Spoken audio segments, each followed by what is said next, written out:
Hello అండి, అందరికీ నమస్కారం. ఈరోజు ఇక్కడ మనం చూసుకున్నట్లయితే కవరింగ్ బ్లాక్స్ అన్నీ చక్కగా ఉన్నాయి. ఇలా వేసి పంపించారు.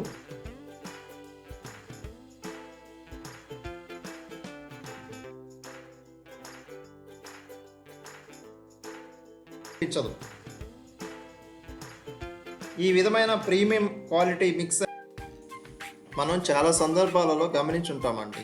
కాంక్రీట్లో అదనంగా పడిన నీరు కాంక్రీట్ నుంచి సిమెంట్తో కలిపి బయటకు వస్తూ ఉంటుంది. కానీ స్ట్రైజ్లో కెమికల్ కలిపిన దగ్గర కాంక్రీట్లో నుంచి కేవలం ప్లెయిన్ వాటర్ మాత్రమే బయటకు వస్తుంది.